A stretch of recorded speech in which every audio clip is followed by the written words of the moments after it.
Hey everybody, this is Jesse P. Gilmore, agency transformation coach and founder of Niche in Control, creator of Leverage for Growth. And I'm Lucas James, founder of Twiz.io, which scaled from $0 to $200,000 a month with my own agency. We are the hosts of Leverage for Growth podcast agency leverage episodes. We know that in order to scale your agency successfully, there are multiple shifts that need to happen within the founder's mindsets, skill sets, and leadership styles. We are on a mission to interview marketing and PR agency owners on their journey to 6, 7, and 8 figures and leverage the lessons from their journey to save you time, energy, and money in order for you to get your agency to the next level. If you find value in these episodes, watch the case study video to learn more about Leverage for Growth and how we successfully scale agencies quickly at nicheincontrol.com/case study. That's nicheincontrol.com/case study. You are now listening to Leverage for Growth. Hey everybody, this is Jesse P. Gilmore, founder of Niche in Control and creator of Leverage for Growth. Welcome to the Agency Leverage Edition. Today I am here with Lori Barber, co-founder of Lux 214 Media Group, a full-service digital marketing agency that offers innovative solutions that increase brand visibility and drive sales. Thanks for coming to our show today, Lori. Thank you so much. I'm excited to be here. Awesome. Can you tell us a little bit about the history and background of your agency? So Lux 214 Media Group is really the agency that was born out of a friendship and a crazy, crazy fun food adventure. So my business partner and I, she actually hired me. I was doing a turnaround project for an agency in La Jolla and just transitioning back into my Dallas roots full time. And she actually hired me to consult on a project for Kent Rathbun Concepts.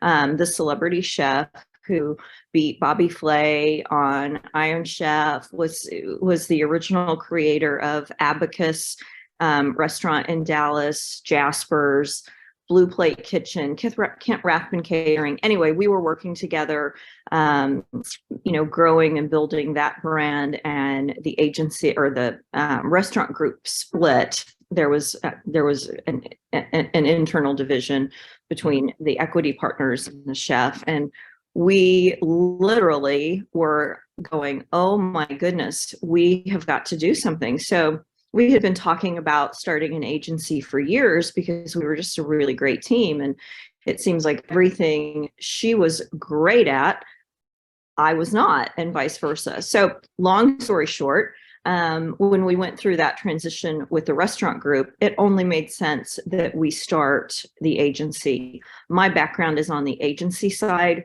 and her background is more on the restaurant marketing side.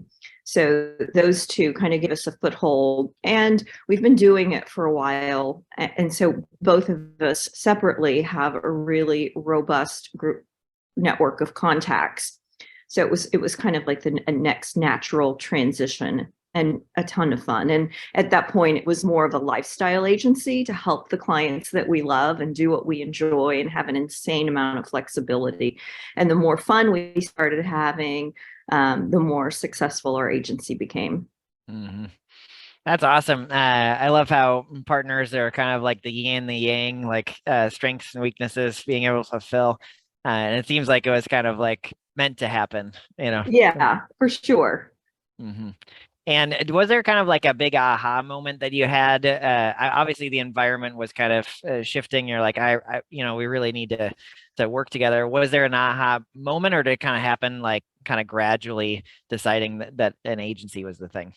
That's a great question. It was really twofold. I mean, we knew on some level that running an agency together made the most sense for our careers. And then when we started strategizing and looking at the numbers and looking at the number of accounts we needed to bring in and what service offerings were the most lucrative and how we could position the agency, not just in the DFW Metroplex, but nationally, then it really became super clear that with the resources that we have together, that an agency just made sense because of the opportunities in the marketplace. So this was 7 years ago, when the economy was absolutely rocking and the restaurant industry was completely on fire. So, that was really a no-brainer. And I'm glad we were able to get in during that time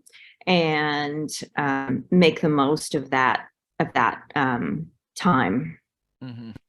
And the restaurant industry went through quite a few kind of disruptions with COVID and over the last 7 years or so.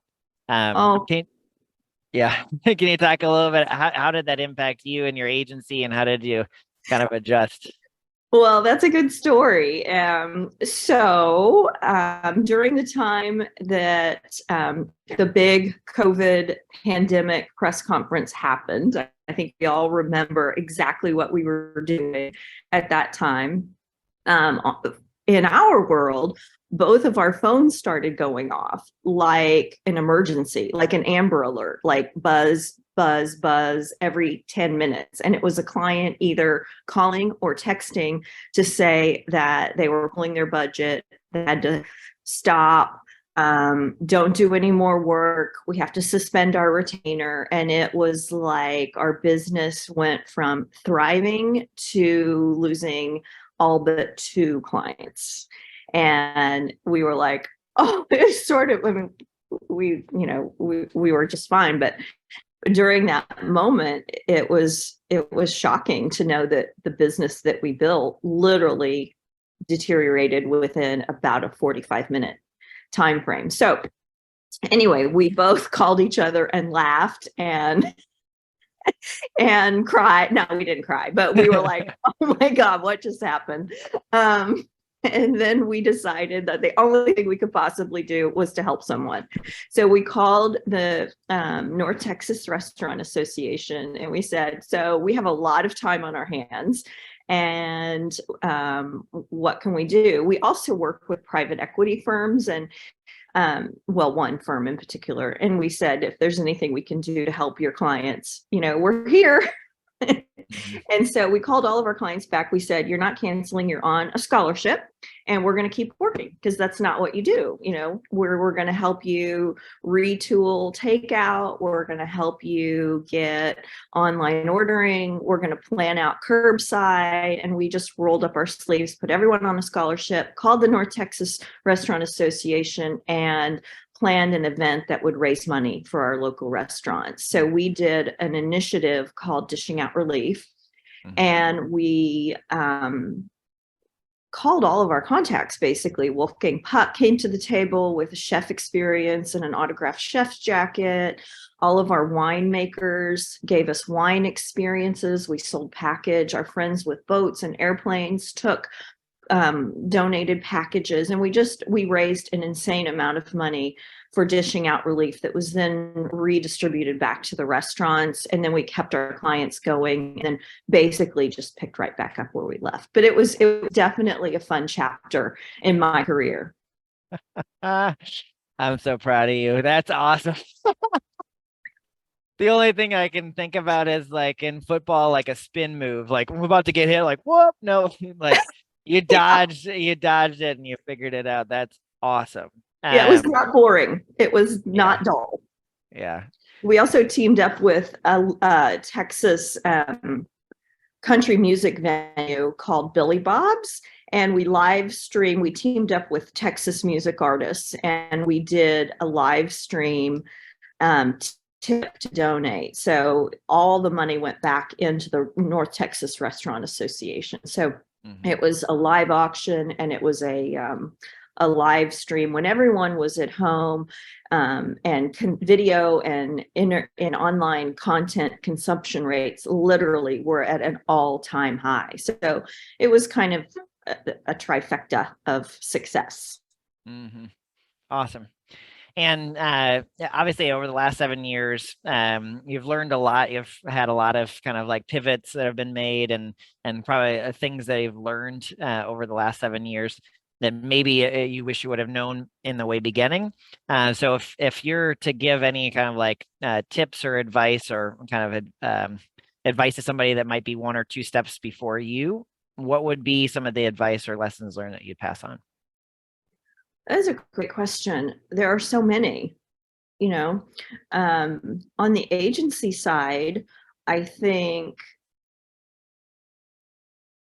focusing on a higher level on long-term strategy, if you're, starting your career either with an agency or starting an agency, I think it's so easy to get caught up into the magic bullet. Like there's one marketing channel or there's one marketing tactic that you tend to do over and over and over again, or getting siloed into one aspect. You can certainly focus on that, but I think the ability to quickly focus on the business objectives of the client holistically and from a global perspective, being able to do that early in your career and consistently really and truly makes all the difference in the world. And then I think the other piece of advice that just really stands out to me is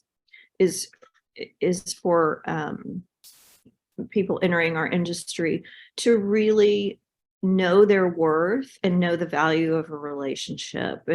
And those two things are really hard to do at the same time, because we're in an industry that most people don't understand, especially the inner workings. So a lot of clients don't understand what that really means. And, we have a saying at Lux 214 Media Group that if anyone ever says that's easy, we can do it in a week, it's the curse of death. Nothing that we do is easy, and nothing that we do, it takes 2 weeks. So, yeah.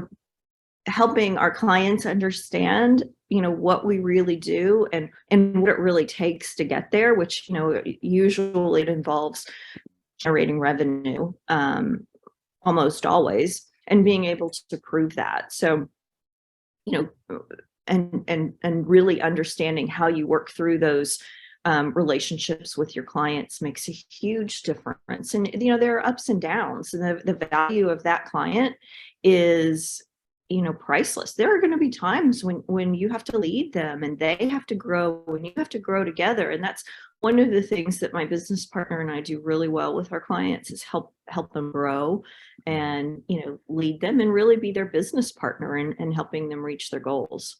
Mm-hmm. I love the focus on long-term and partnerships, because ultimately, when you're focused on partnerships and being able to align, it's like long-term growth and success. Mm-hmm. Awesome. So what are you excited about? What are you working on? What are you excited about achieving in the next maybe 1 to 3 years? I'm so glad you asked, because let me tell you what we've been so busy on: investing in the agency. 2 big things for us. One, we have invested a crazy amount of money in being able to obtain great data for our clients. So being able to reach their client or their target audience via email, via the phone, via geofencing, and being able to reach our media contacts efficiently and and at a larger scale, and our influencers, having access to that kind of data so that we can spin up an influencer campaign really quickly, so that we can reach our target audience via email super efficiently, and we can get media pitches out to the right media contacts. So that's one. And the other thing that we're excited about is our influencer program. And I think influencers have been kind of an under-tapped resource and an undervalued resource for moving the marketing needle. And we can't ignore it anymore. And I think doing, influencer collaborations for trade, those trades are going to get smaller and smaller, because the influencers do reach, and the micro influencers too, do reach a huge audience, and they do bring a lot of value. So we're going to have to start paying them. So anyway, long story short, we've perfected how that works for the client and how our program works for the influencer also, because we do appreciate the work that they do for us and the brands that they get behind. And and what they bring to the table. So that's what we've been up to. We've been buying a bunch of data and working the kinks out of a really robust influencer program that we can roll out to our small and medium and large size clients. Cool. That sounds very exciting. Yeah, it is. Well, what's the best way for people to get in touch with you, or do you have any offers for them that they could take advantage of? Well, we would love to talk to anyone looking to align with an agency like ours. We have a ton of contractor positions available all the time. We're always looking for great social media account managers, account executives. We're always looking for great designers, photographers, team members, people with talent. We love good talent. The other thing that we like to do is weigh in with clients on their strategy and help them create a marketing plan. So if we can write your strategy, look at your strategy, have a conversation with you, give you a second opinion, put a second set of eyes on something that you're going to do with social media, public relations, influencer marketing, email marketing, marketing events, we would love to help.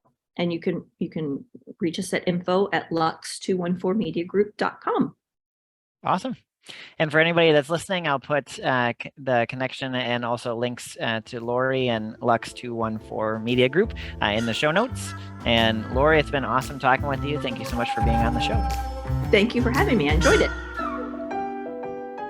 Agency owners, if you want to transform your agency to sustain and grow without your direct involvement, where you can stop working in the business and switch to working on the business, where you can regain control of your time, delegate effectively, get paid what you're worth, and have your team run the day-to-day, go to nicheincontrol.com/case study right now to learn more about Leverage for Growth. You can book a free strategy session with us to look at your systems, understand what needs to be done in order for you to scale, and get a free strategic plan for the next year to live the life of entrepreneurship that you've always dreamed about. Go to nicheincontrol.com/case study. That is nicheincontrol.com/case study now.